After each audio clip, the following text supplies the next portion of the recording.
नमस्कार. मी प्राध्यापिका सोनाली खर्चे. दैनिक सागरच्या सागर वेव्ह या यूट्यूब चॅनलमध्ये आपणा सर्वांचं सहर्ष स्वागत. आज आपल्या ह्या स्टुडिओमध्ये दिनांक 4 जून ते 8 जून 2026 रोजी अहमदाबाद येथे संपन्न झालेल्या वर्ल्ड चॅम्पियन योगासन स्पर्धेमध्ये भारताचं प्रतिनिधित्व करणारी आणि महाराष्ट्राच्या शिरपेचामध्ये मानाचा तुरा रोवणारी तन्वी भूषण रेड्डीज या ठिकाणी उपस्थित आहे. तिच्याशी आपण बातचीत करणार आहोत आणि तिच्या संपूर्ण यशाच्या प्रवासाबद्दल, योगासन स्पर्धेच्या प्रवासाबद्दल आपण जाणून घेणार आहोत.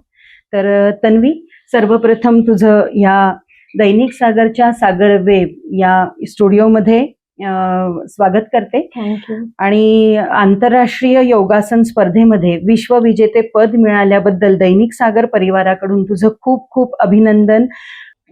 खरं म्हणजे तन्वी, हा जो सगळा तुझा योगासन स्पर्धेचा प्रवास आहे हा आणि भारताचा झेंडा तू आंतरराष्ट्रीय स्तरावर फडकवलास, या तुझ्या यशाच्या बद्दल तुला आज नेमकं काय वाटतंय? मला खूप छान वाटतंय, कारण का जेव्हा आमचं प्राइज डिस्ट्रीब्युशन होतं तेव्हा मी आपल्या भारताचा झेंडा घेऊन स्टेजवर चढले, तेव्हा मला खूप असं भरून आलं होतं, म्हणजे आनंदी अश्रू आले होते. सो मला खूप छान वाटतंय की मी आपल्या भारताचं नाव पुढे नेलं. नक्कीच. आणि आम्हाला सुद्धा अभिमान आहे की तू चिपळूणमध्ये शिकते, DBJ कॉलेजमध्ये.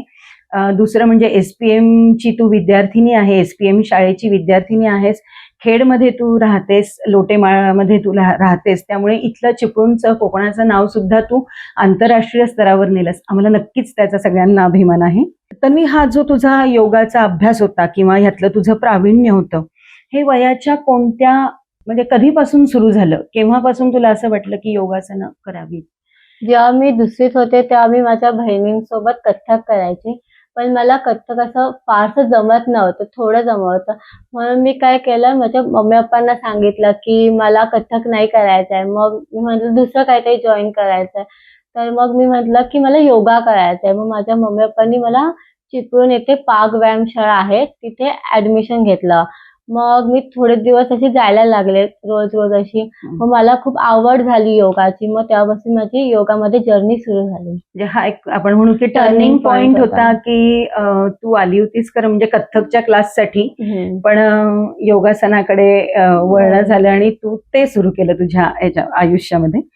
पहिली योगासनाची स्पर्धा तू कधी खेळलीस साधारण? जेव्हा मी 7वीत होते तेव्हा SGFI होती, स्कूल गेम्स, जे की गव्हर्नमेंट मधले असतात. त्याच्यामध्ये मी नॅशनलला गेले होते, छत्तीसगडला. सो ती एक माझी म्हणजे त्या लेवलला, म्हणजे आधी मी डिस्ट्रिक्ट वगैरे खेळत होते आणि मागे येत होती, पण फर्स्ट टाइम मी नॅशनल पर्यंत पोहोचले होते. अच्छा, म्हणजे 7वीतच तू राष्ट्रीय पातळीवरची स्पर्धा खेळलेली होतीस. नक्कीच अगदी अभिमानास्पद गोष्ट आहे आमच्या सगळ्यांसाठीच ही. असा कुठला एखाद्या स्पर्धेचा अनुभव आहे का की जो तुला आवर्जून सांगावासा वाटतो की ही स्पर्धा माझ्या काही कारणाने लक्षात राहिली, किंवा असं काही ज्या स्पर्धा खेळल्या तर तू आतापर्यंत आंतरराष्ट्रीय स्तरावर 2 वेळा खेळलेली आहेस मला वाटतं, है ना? एशियन चॅम्पियनशिप आणि आता वर्ल्ड चॅम्पियनशिप, असे 2 आंतरराष्ट्रीय स्तरावर तू खेळली. ही एक स्पर्धा होतीच समज ही. आणि आधी एकदा एशियन, तिचा काय अनुभव आहे? एशियन स्पर्धा खेळली तेव्हा सुद्धा तुला गोल्ड मेडल? 2 गोल्ड होते एशियन मध्ये. अच्छा. ती खूप म्हणजे फर्स्ट टाइम मी इंटरनॅशनल खेळले होते, म्हणजे एशियन चॅम्पियनशिप, जी की दिल्लीला झाली होती स्टेडियमला. तेव्हा मी फर्स्ट टाइम जे बाहेरच्या कंट्रीज मधून आले होते त्यांच्याशी माझी ओळख झाली होती, म्हणजे तेव्हा फर्स्ट टाइम.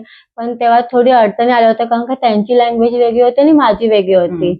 मग थोडं इंटरॅक्ट करून म्हणजे इंग्लिश मध्ये बोलायला लागलं होतं, पण अशी म्हणजे ओळख झाली त्यांच्यासोबत. आणि तसा लहान वयाला तो अनुभव मोठा असतो, आंतरराष्ट्रीय स्तरावर आपण खेळत असतो तेव्हा. अनेक जण असं म्हणतात की, म्हणजे जे तुझ्या कुटुंबाला ओळखतात ते सगळे म्हणतात की तुझा हा जो प्रवास आहे त्याच्यामध्ये कुटुंबाचं योगदान खूप मोठं आहे आणि तुझ्या आई वडिलांनी खरं म्हणजे खूप कष्ट घेतलेले आहे तुझ्या या. काय सांगशील त्याच्याबद्दल? खरं तर मी 7th 8th ला असताना मला इंजुरी झाली होती, बॅक इंजुरी. त्यामुळे मला साधं चक्रासन, म्हणजे एक बेसिक आसन आहे, म्हणजे बॅक बेंड मधलं, ते सुद्धा मला करता येत नव्हतं. जेव्हा मी बॅक बेंडिंगला जायची तेव्हा मला पुढे वाकता येत नव्हतं. म्हणजे मी पूर्ण लॉक होऊन जायची. मग तेव्हा माझ्या फॅमिलीने, माझ्या मम्मी-पप्पांनी, माझ्या सरांनी खूप मेहनत घेतली होती. म्हणजे आम्ही डॉक्टर्सकडे गेलो होतो पुण्याला किंवा असे दुसऱ्या पुण्याला, मुंबईला वगैरे. मग ते डॉक्टर्स असं बघितलं म्हणजे काही-काही जण बोलत होते, की म्हणजे ऑपरेशन करायला लागेल. काही-काही बोलत होते, की होऊन जाईल. पण नंतर मग 1-2 वर्षांनी ते रिकव्हरी होऊन झाली म्हणजे गेली. आणि ते मला वाटतं तुला नियमित स्वतः घेऊन यायचे टू व्हीलर हां. लोटे लोटे पागमाळा चिपळूण. ते चिपळूण है ना, तिथून लोटे माळ्यातून चिपळूण चिपळूणला. व्यायाम शाळेसाठी ते नियमित तुझ्यासाठी प्रवास करत होते टू व्हीलर वरनं, तुला हो. आणत वगैरे होते ते. हे सगळं जेव्हा आपण करत असतो योगासन स्पर्धा त्याची तयारी, आता त्यासाठी तुला तुझ्या कुटुंबाला अनेक गोष्टी कदाचित काही वेळेला सोडाव्या लागतात, समर्पण करावं लागतं, त्याग करावे लागतात. म्हणजे आपण असं म्हणतो की कुछ पाने के लिए कुछ खोना पडता है. असं काय तुझ्या बाबतीत तुला कधी वाटलं की बाबा हे सोडावं लागतं जेव्हा मी ही तयारी करते? हां, जेव्हा कॉम्पिटिशन्स वगैरे जवळ येतात, तेव्हा कुठलाही सण म्हणजे दिवाळी असो किंवा गणपती असो, मग ते अटेंड नाही करता येत. मग ते प्रॅक्टिस करायला लागते. मग सुट्टी वगैरे घेऊन चालत नाही. मग तसं म्हणजे सणांचा किंवा असं त्याग करावा लागतो. बरोबर. त्यावेळेस सहभागी होता येत नाही होता जेव्हा येत की नाही. सगळं हां. कुटुंब त्याच्यामध्ये एकत्र सहभागी आहे आहे. आणि आपण मात्र सहभागी होऊ शकत नाही. अशा काही गोष्टी लग्न समारंभ असतील किंवा हां. काय. तुझं दैनंदिन वेळापत्रक कसं असतं? कसं शेड्यूल आहे तुझं रोजचं? सकाळी 1 तास म्हणजे असं वॉकिंग किंवा अशी प्रॅक्टिस करते. नंतर मग सकाळ ते दुपारपर्यंत कॉलेज अटेंड करते. मग 6 ते 9:30 किंवा जर कॉम्पिटिशन असेल तर 10 वाजेपर्यंत योगा प्रॅक्टिस राहते. 6 ते 9:30 आणि जर 9:30 कॉम्पिटिशन असेल तर 10 वगैरे अशा असतात. म्हणजे लेट 3-4 होतं. तास सतत त्याला हां. सराव द्यावा लागतो. शिवाय सकाळचं चालणं आहेच त्याच्यामध्ये. हं. म्हणजे दिवसातून नाही म्हटलं तरी 5 ते 6 तास तुझा सराव हो. होतो ह्या संदर्भातला योगासनांसाठीचा जो आहे तो. आत्ताच्या ह्या स्पर्धेमध्ये किती देश होते आंतरराष्ट्रीय स्तरावरच्या? टोटल 78 कंट्रीज होते आणि 78. हां, 78 हं. कंट्रीज होते आणि 600 पार्टिसिपंट्स होते. 600 पार्टिसिपंट्स हं. होते. त्यातून हे यश आपण मिळवलंय भारताने आणि नक्कीच कौतुकास्पद आहे. ह्या स्पर्धेची जी तयारी सुरू होते ती कधीपासून होते? तिला काय काय करावं लागतं ह्या तयारीसाठी? म्हणजे आंतरराष्ट्रीय स्तरावर तू खेळणार आहे किंवा कधीही म्हणजे राज्य स्तरावरची स्पर्धा असेल, तयारी कशी करतेस? 1 महिना अगोदर तयारी स्टार्ट करावी लागते. कारण का आमचं कसं असतं, की आम्हाला 1 महिना अगोदर कुठलेही मेडिसिन्स घ्यायला म्हणजे अलाउड नसतं. जर तुम्ही कुठली मेडिसिन घेतली आणि जर अँटी डोपिंग टेस्ट झाले आणि ते डिटेक्ट झाले ड्रग्ज वगैरे, तर मग ॲथलीटवरती बॅन होतं 4 वर्ष. मग तो ॲथलीट स्पोर्ट्स खेळू नाही शकत 4 वर्ष. अच्छा, खेळाडू 4 वर्ष नाही, खेळू शकत 4 नाही. वर्ष खेळू शकत नाही. मग ते आम्हाला मेडिसिन्स घ्यायला अलाउड नसतं. म्हणून मग 1 महिना काळजी घ्यावी लागते, की कुठलाही आजार नको व्हायला वगैरे. हम्म. आणि म्हणजे जेव्हा मग मी बाहेरचं खायचं नाही बाहेरचं हां. किंवा सर्दी होऊ द्यायची नाही, खोकला हं. होऊ द्यायचा नाही, हे सगळी काळजी स्वतःची घ्यायची. अन्नाच्या संदर्भात काय पथ्य वगैरे पाळावं लागतं, अन्न खाणं पिणं ह्याच्या संदर्भातलं? आम्हाला जास्त प्रोटीन्स खायचे असतात. म्हणजे जसं की मिल्क, एग्स खायचे असतात, पनीर, चिकन वगैरे. बाकी कुठलेही जंक फूड वगैरे अलाउड नसतं. म्हणजे पिझ्झा वगैरे. हे पण तरुण किंवा ज्यांना आवड आहे ह्या सगळ्या वयाच्या मुलांसाठी हा त्यागच आहे त्यांना, कारण आवडत असतं आणि खायचं हां. नाहीये ते. यानंतर तुझे प्रशिक्षक कोण होते या स्पर्धेसाठीचे आणि लहानपणापासूनचे प्रशिक्षक कोण आहेत? हां, रणवीर सावंत सर आणि वामन जोशी. आणि आता जेव्हा आम्ही वर्ल्ड चॅम्पियनशिपला गेलो होतो कॅम्पला, तिथे आमचे म्हणजे 3 मेल टीचर होते आणि 3 फिमेल टीचर होते आणि एक चीफ कोच आणि एक टीम मॅनेजर अच्छा. होते.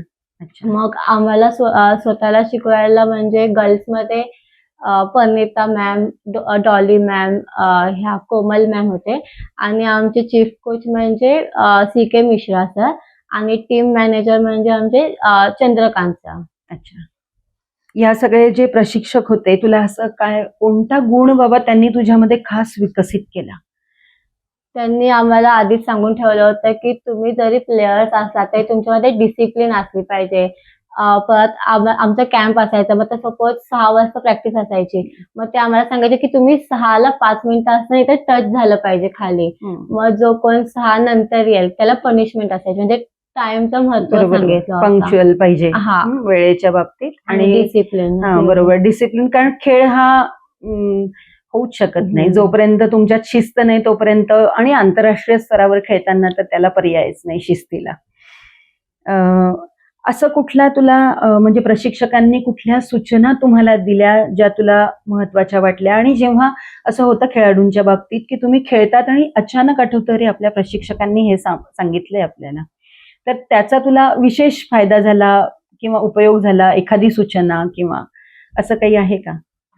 आमची आसनं असतात. सो आम्हाला सर पहिले जाताना आधी पहिले सांगतात की हा हे आसन करायच्या वेळेस पाय असे असले पाहिजेत किंवा हात असे पाहिजे असलेत. मग ते आम्ही डोक्यात ठेवून तिथे परफॉर्म करतो. म्हणजे थोडक्यात की करेक्शन करतो. बरोबर. मग ते सांगून ठेवतात की हा जाताना हे लक्षात ठेव की तुला असं असं करायचं आणि तसं करायचं. बरोबर. म्हणजे त्या सूचना त्यांच्या महत्वाच्या असतात. परीक्षेच्या स्पर्धेच्या आधी ज्या सूचना येतात त्या पण तितक्याच महत्वाच्या असतात. म्हणजे आपण वर्षभर त्याचा हे करतच असतो, प्रॅक्टिस करतच असतो. शिवाय 1 महिना 2 महिना आधी आणखीन एकाग्र होऊन त्याची प्रॅक्टिस करतो.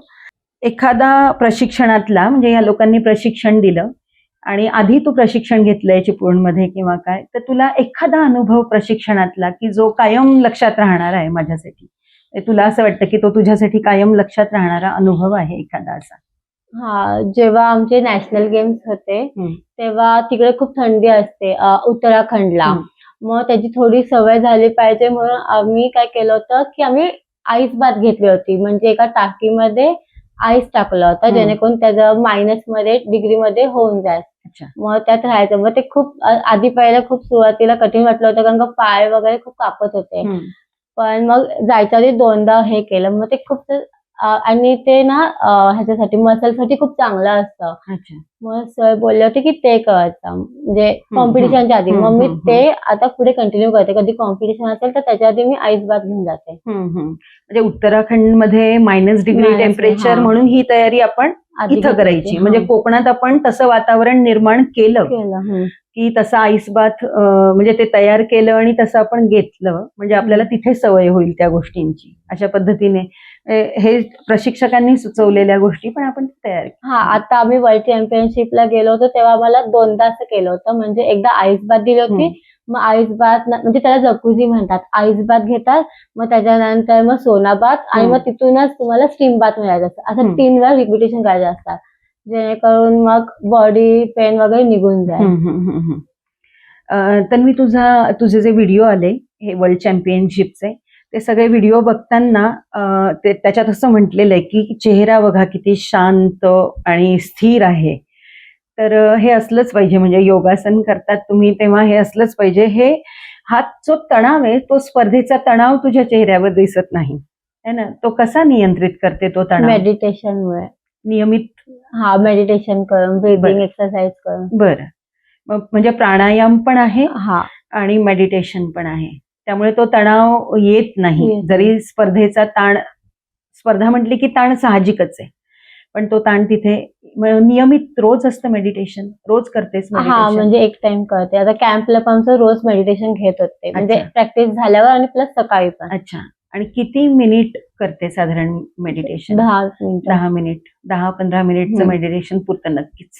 आत्मविश्वास वाढवण्यासाठी असं कधी आहे का की नाही स्वतःला समजावावं लागतं, आपला आत्मविश्वास कमी होऊ द्यायचा नाही, काय करतेस अशा वेळेस?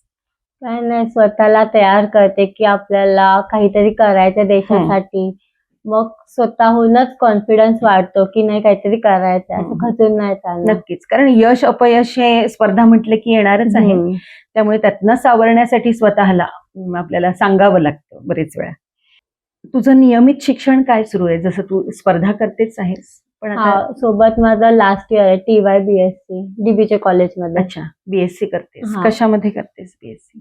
केमिस्ट्रीमध्ये. अच्छा, केमिस्ट्री. कसा वेळ काढते शिक्षण आणि अभ्यास आणि मग हा सगळा स्पर्धा आणि त्याच्यासाठी खेळणं, योगासनं करणं, कसा वेळ जमवतेस? रोज रात्री 1 तास वगैरे अभ्यास करते अभ्यासासाठी आणि मग द्यायचा. एक्झामच्या आधी. बरोबर. आणि मग रेग्युलर कॉलेजमध्ये जे regular. होतं समजा नेहमीचा अभ्यास जसा होतो तो. तुला काय वाटतं की यशस्वी खेळाडू होण्यासाठी काय काय गरजेचं आहे? तू काय लिस्टिंग मध्ये काय सांगशील की हे गरजेचं आहे, हे महत्वाचं आहे, आणि तुला आणि सगळ्यात महत्वाचं काय वाटतं? की कुठलंही क्षेत्र असलं तरी यश मिळवण्यासाठी न थकता मेहनत केली पाहिजे. टाइमचं महत्व म्हणजे टाइमला लय इम्पॉर्टन्स दिला पाहिजे आणि वर्षभर प्रॅक्टिस केली पाहिजे. असं नाही की कुठलं काही फंक्शन असलं किंवा काय असलं की ते अटेंड करायचं. फर्स्ट प्रॅक्टिस करायची, म्हणजे थोडक्यात की प्रॅक्टिसला इम्पॉर्टन्स द्यायचा. असं कधी झालंय का की एखादी स्पर्धा करणार आहेस आणि त्याच्या आधी काही दुखापत झाली किंवा काही अडथळा आला, असं कधी झालंय का? कुठल्याही स्पर्धा, म्हणजे स्टेट लेवल असेल किंवा नॅशनल असेल किंवा इंटरनॅशनल लेवल असेल? कॉम्पिटिशनच्या आधी नव्हतं झालं, फक्त हा. 7वीत असताना ती इंजुरी झाली. इंजुरी हा, झालेली बाकी होती. अच्छा. तुझं हे सगळ्या प्रवासामध्ये आतापर्यंतच्या तुला असं काय तुझं प्रेरणास्थान वाटतं की हे बघून मला वाटतं की मी करावं? काही असू शकतं, म्हणजे तुझे शिक्षक असू शकतात, प्रशिक्षक असू शकतात, किंवा एखादी भारताबद्दलची भावना असू शकते. काहीही तुझं प्रेरणास्थान तू काय म्हणून बघतेस? अवॉर्ड म्हणजे हा. छत्रपती अवॉर्ड, आपला जो स्टेट मध्ये जे स्पोर्ट्स वाल्यांना शिव छत्रपती अवॉर्ड मिळतो, सो ते बघून मी जास्त हे करते स्वतःला. भारताचं खरं म्हणजे ते छत्रपती शिवाजी महाराज हा, म्हणजे ते खूप महाराष्ट्राचं तर दैवतच आहे. आणि नक्कीच म्हणजे ती एक प्रेरणा आहे छत्रपती शिवाजी महाराज तुझ्यासाठी सुद्धा, की तू हे आणखीन मिळवावं आणि महाराष्ट्राचं नाव पूर्ण जगामध्ये न्यावं, अशी हा जो वर्ल्ड चॅम्पियनशिप होतं अहमदाबादमध्ये झालं. तू म्हटलीस की 78 देश याच्यामध्ये खेळले आणि तेवढे सगळे खेळाडू होते. काय फरक वाटतो ते खेळाडू आणि आपण ह्यांच्यामध्ये, तुला काय फरक जाणवला? त्याचं कसं असतं की ते लोक स्पोर्ट्सला जास्त महत्व देतात, म्हणजे आणि आपल्याकडे आपण दोन्ही बॅलन्स करतो, स्पोर्ट्स पण आणि अभ्यास पण. त्यांचं पूर्णपणे स्पोर्ट्स खेळत स्पोर्ट्सकडे, असतील तर हा. स्पोर्ट्सकडेच. अजूनही आपल्याकडे आपण म्हणजे दोन्ही हा होतात. आपण म्हणतो की अभ्यासही तेवढाच व्हायला पाहिजे आणि हे पण असं थोडी अजून वेगळ्या गोष्टींची मानसिकता आहेच आपली अजून तशी. म्हणजे त्या मुलांना पूर्णपणे स्पोर्ट्सला महत्व आहे आणि परवानगी सगळीकडनंच मिळालेली असते. शेवटच्या फायनल तू एक इंडिव्हिज्युअल साठीचं पण तुझं मेडल आहे जे तू घातलेलं आहे आणि एक सांघिकचं पण मेडल आहे तुझ्याकडे. जेव्हा त्याची अंतिम फेरी येते, फायनल, त्यावेळेस मनात कोणते विचार असतात? तेव्हा खरी तर भीती होती थोडी, की कारण का कसं होतं की जेव्हा स्टेजवर जायचं असतं तेव्हा आपल्या इव्हेंटमध्ये जेवढी मुलं असतात तेवढ्यांना सगळ्यांना एकत्र करतात. तेव्हा मला कळलं होतं की कुठल्या कुठल्या कंट्रीमधून पार्टिसिपेट झालेत माझ्या इव्हेंटमध्ये. पहिले मला भीती वाटली होती की हा असं आहे, पण नंतर मग मी स्वतःच हे केलं की नाही, आपण पण आपलं बेस्ट देऊ, मग जे होईल ते होईल. म्हणजे हेच असतं की प्राणायाम करते, ध्यान करते, मेडिटेशन करते, त्याचा फायदा कुठे ना कुठे होतच, की मीच मला समजवायचं आणि मीच मला उभारी द्यायची आणि सांभाळायचं, कारण तिथे तुम्ही एकटेच आहात शेवटी खेळत असताना. सुवर्ण पदक जिंकल्यानंतरचा क्षण कसा होता आणि भारताचा राष्ट्रध्वज जागतिक मंचावर फडकवत होतो, म्हणजे तू फडकवलास तो, तेव्हा कोणत्या भावना होत्या? तेव्हा तुझ्या भावना कशा होत्या? तू सुरुवातीस बोललीस या बाबतीत. खूप छान वाटलं म्हणून. आणि जेव्हा आम्हाला आपल्या इंडिया टीमला वर्ल्ड चॅम्पियनशिप म्हणजे जी ट्रॉफी मिळाली, तेव्हा खूप छान वाटलेलं, कारण का आम्हाला पूर्ण टीमला स्टेजवर बोलवलेलं आणि नॅशनल अँथम लावलं होतं. ते खूप छान वाटत होतं की आम्ही स्टेजवर जाऊन भारताचं तिथे नॅशनल अँथम बोललं जातं. नक्कीच एक अभिमानाचा क्षण सगळ्या भारतीयांसाठी आणि तू तो मिळवून दिला खरं म्हणजे. पुढील वर्षांसाठीची काय तुझी उद्दिष्ट आहे, की काय काय करायचंय पुढच्या काही वर्षांमध्ये? 2030 मध्ये कॉमनवेल्थ गेम्स येणार, सो मला कॉमनवेल्थ गेम्स मध्ये पार्टिसिपेट व्हायचंय. आणि 2036 मध्ये योगासन हा ऑलिम्पिक मध्ये जाणार आहे. बरं. सो कॉमनवेल्थ गेम्स आणि ऑलिम्पिक मध्ये मला पार्टिसिपेट व्हायचं, आता सध्या ते माझा मोटिव्ह आहे. अच्छा, म्हणजे त्याच्या दृष्टीने आता तयारी सुरू आहे. हा. योगासन क्षेत्रामध्ये समजा काही मुलं मुली आहे आता आपल्या इथली, कारण ग्रामीण भागामधनं हे यश मिळवणं तितकं सोपं नसतं. शहरामध्ये सगळ्या सुविधा असतात, तरी सुद्धा मुलांना जर ह्यामध्ये काहीतरी करायचंय जसं तू करतेस, तर काय सांगशील त्यांनी काय करायला हवं? त्यांनी त्यांच्या कुटुंबियांनी काय करायला हवं? ग्रामीण वगैरे असं काय नाही. फक्त तुम्ही तुमची स्वप्न मोठी ठेवा आणि त्यासाठी जे काय लागेल ते करा. म्हणजे न थकता त्यामागे धावा. म्हणजे कष्टांमध्ये कष्ट कमी करा. हां. अथक प्रयत्न सोडता कामा नये, जिद्द चिकाटी ही कायम हम्म. ठेवली पाहिजे. तन्वी, तुझ्या आई वडिलांना तुझ्या कोणत्या गुणांचा जास्त अभिमान वाटतो? असं तुला वाटतं की माझ्या आई वडिलांना माझ्यातले हे आवडणारे गुण आहेत? हां, जेव्हा कुठली कॉम्पिटिशन खेळून येतो, तेव्हा कसं डाउन टू अर्थ असलं पाहिजे. आता काही-काही जण मेडल म्हणजे थोडक्यात की मेडल मिळालं की म्हणजे हवेत जाता हवेत कामा नाही नये. जाता कामा नये. म्हणजे कितीही आपण हां, उंची गाठली की तरी आपण आहोत तिथेच राहायचं असं. पाय जमिनीवर असले पाहिजे. ठीक आहे, खूप छान तन्वी, तू येणाऱ्या नवीन साठी खूप छान मार्गदर्शन केलं आणि संपूर्ण तुझी मुलाखत जी आहे ती निश्चितच ज्यांना या क्षेत्रामध्ये यायचंय आणि संपूर्ण भारतीयांसाठी निश्चितच ही एक प्रेरणादायी मुलाखत असेल. आणि काय तयारी करायला हवी, कशी तयारी असते, या सगळ्या बाबतीत तू खूप छान व्यक्त झालीस, तू खूप छान बोललीस या बाबतीत. म्हणून पुन्हा एकदा दैनिक सागर आणि सागर वेव हे जे युट्यूब चॅनल आहे दैनिक सागरचं, त्या सगळ्यांकडून तुला पुन्हा एकदा शुभेच्छा देतो, Thank तुझं you. अभिनंदन करतो आणि या ठिकाणी थांबूया. Thank you. धन्यवाद.